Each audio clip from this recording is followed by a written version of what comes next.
한번 고백합시다. 꼬람데오의 신앙인 느헤미야. 꼬람데오의 신앙인 느헤미야. 네, 꼬람데오 이렇게 표현하죠. 꼬람데오의 신앙인이었다. 우리 모든 성도들이 다 꼬람데오의 신앙인이어야 되는데 그렇지 않는 경우가 많이 있죠.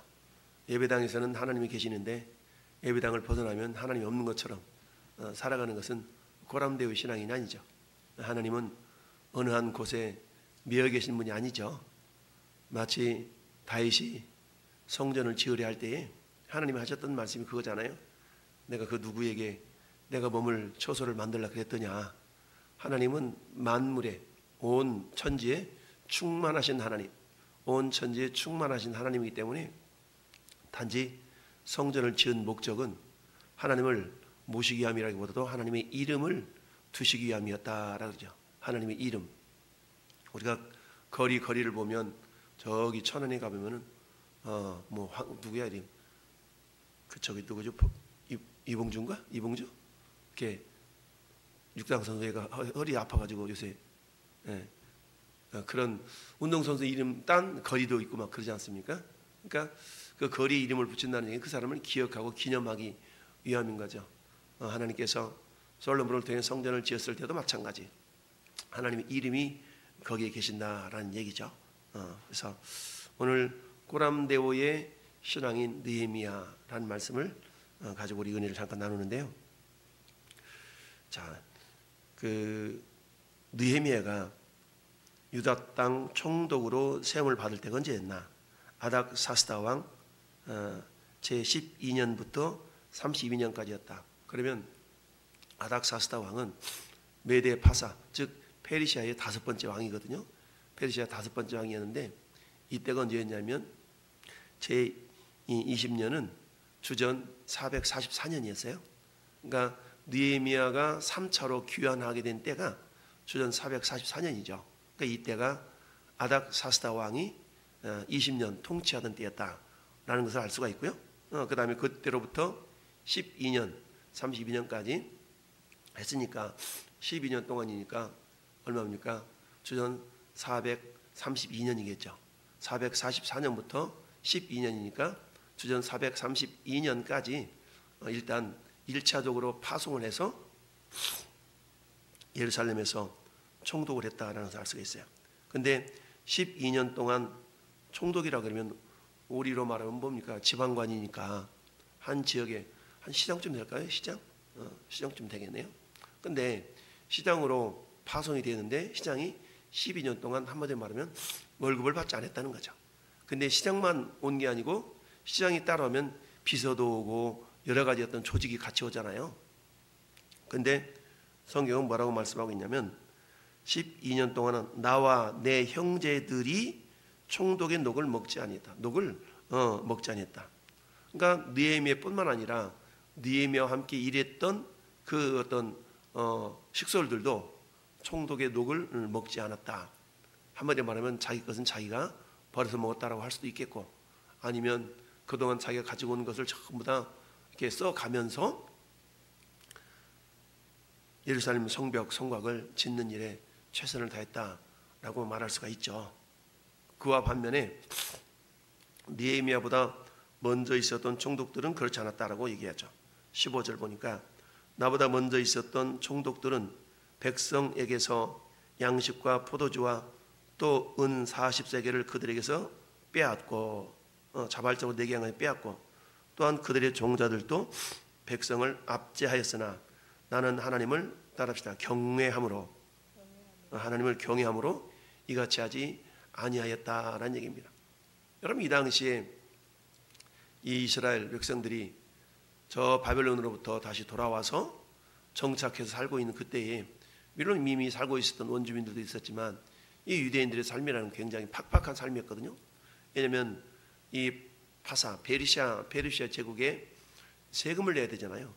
이 세금을 낸다는 것은 굉장히 어려운 일인데, 세금도 내야 되지, 또는 또 성벽도 건축하는데 일을 하면서 하는 것이 아니라 거기 또 전심전력하다 보니까 일할 기회가 없어요. 그러니 어떤 일이 발생해요? 경제적으로 굉장히 어려운 그런 상황이 발생한 겁니다. 이 사실을 잘 알았던 느헤미야는 그 백성들로부터 녹을 챙겨 먹지 않았다는 얘기죠. 그리고 함께 그 고난에 참여했다라고 볼 수가 있습니다. 그 원인을 나는 하나님을 경외하는 자였다. 하나님을 경외하는 자였다. 경외라는 것은 두렵고 떨리는 마음으로 하나님을 공경한다는 얘기 아니겠어요? 그런데 그 하나님 어떤 하나님? 천지에 충만하신 하나님. 그 하나님 어떤 하나님? 나를 지켜보고 계시는 하나님.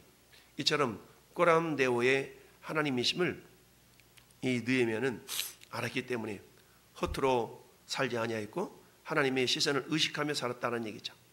우리가 운전을 하다 보면 왜 사각지대라는 게 있잖아요. 그래서 운전석에서 앉아 있다 보면 그 필러라고 그러죠.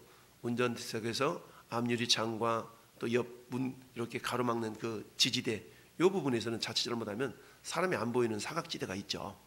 요즘에는 차들이 좋아가지고 어라운드 뷰 이런 것도 있고 막 해가지고 센서가 있어서 안 보이는 부분들을 보게 하고 이런 기능도 있지만, 일반적으로 사각지대라는 게 있어서 운전자들에게 주의를 요하는 경우가 있죠. 우리 주일날도 우스갯소리 얘기했지만, 규모 있는 예배당에 있는 성도들은 내가 한 주간 동안 삶을 좀 잘 살면 떳떳하고 당당하게 하나님 앞에 나와서 예배도 드리는데, 그러지 못하고 신앙생활도 세상 말로 말하면 잘못하고 이런 사람들은 예배당에 나오기가 꺼려지죠. 근데 마지못해서 자기 아내에게, 남편에게, 부모에게 이끌려 나오면 어때요?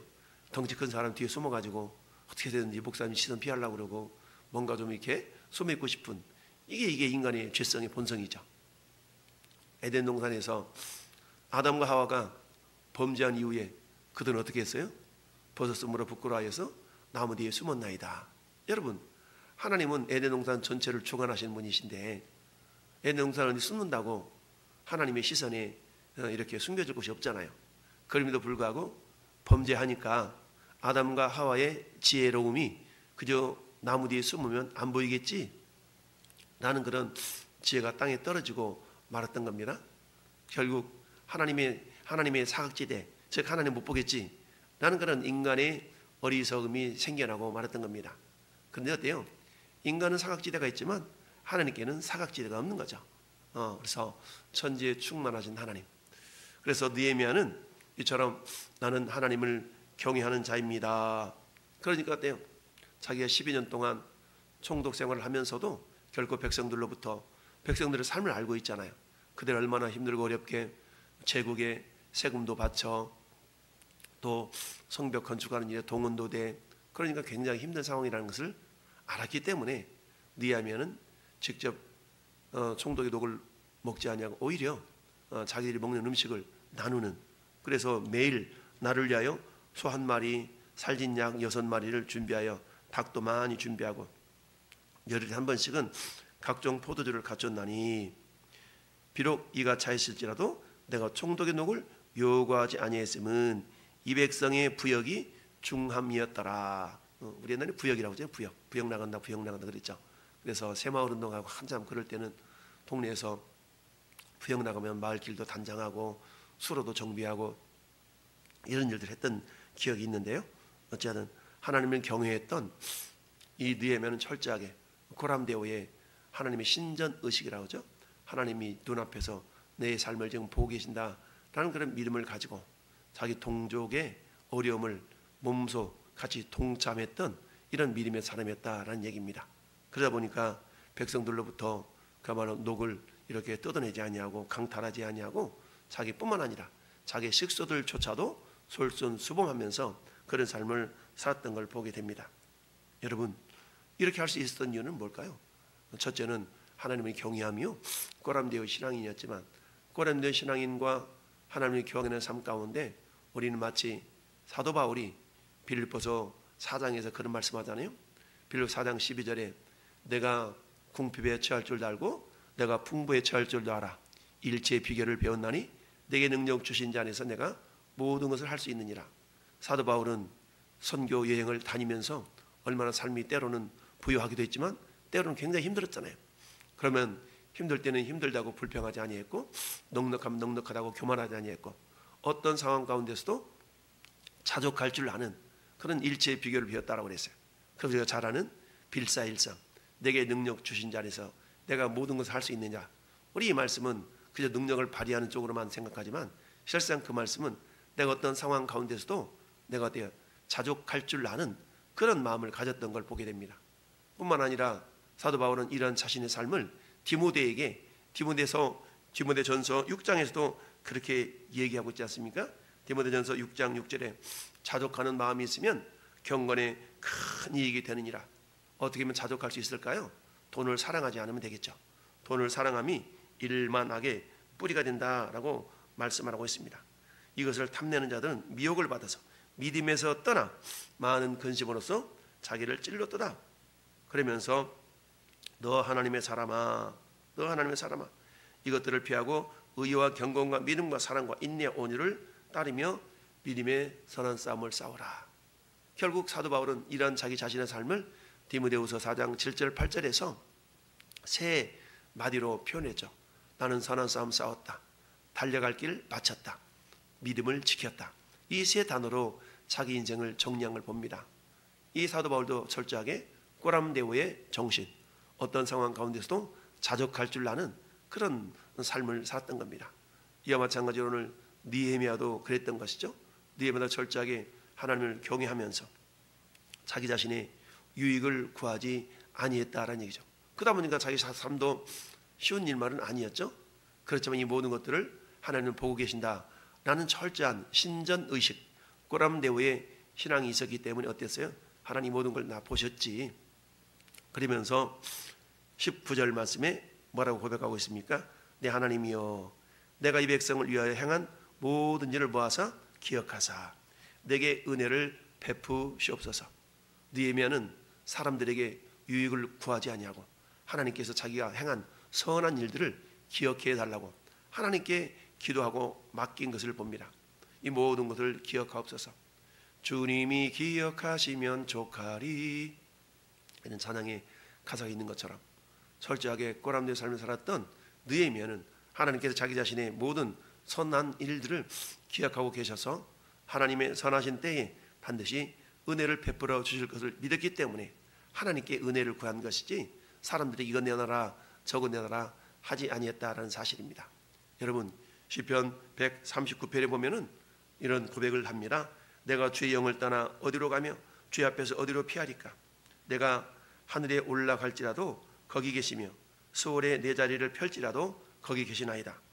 내가 새벽 날개를 치며 바다 끝에 가서 거주할지라도 거기서도 주의 손이 나를 인도하여 주의 오른손이 나를 붙드시나이다. 즉 온 천지에 충만하신 하나님은 하나님께는 사각지대가 없다라는 얘기죠. 여러분 이 말씀은 우리에게 위로가 되고 또 한편으로는 도전이 되는 말씀 아니겠어요? 우리에게 위로가 된다는 건 뭡니까? 내가 어떤 어려움 속에서도 내가 묵묵하게 주님의 길을 가고 있다면 우리 하나님은 그곳에서도 나를 바라보시고 나를 붙드시고 있다는 그런 위로함. 그런 한편으로는 서두에서 말씀드렸던 것처럼 내가 신앙생활을 제대로 하지 못했을 때는 그와 반면에 또 좀 찔림을 받을 수 있는, 왜? 하나님 그걸 보고 계시니까 이런 또 마음들도 있을 수가 있죠. 사는 성도 여러분이요, 오늘 한 날 하나님의 시선 앞에서도 우리는 어떤 부분도 하나님 앞에 가려지는 부분이 없다는 사실을 기억하면서 오늘도 느헤미야가 그랬던 것처럼 사도 바울이 그랬던 것처럼 다윗이 그리하였던 것처럼 우리가 꼬람되어 신전 의식을 가지고 하나님의 선한 일을 행하되 너희가 선을 행하되 낙심하지 말아라. 피곤하지 아니하면 때가 이름에 거둔다라는 말씀을 우리가 기억하면서 우리가 내게 능력 주시는 자 안에서 내가 모든 걸 할 수 있느니라. 즉 어떤 상황 속에서도 자족할 줄 아는 그런 믿음의 사람들이 되어져서 우리의 선한 모습 하나하나를 하나님이 늘 기억하시면서 반드시 우리의 필요의 때에 하나님께 은혜를 베푸심을 믿고 오늘 묵묵히 믿음의 길을 걸어가는 저와 여러분들 될 수 있기를 예수님의 이름으로 축원합니다. 아멘.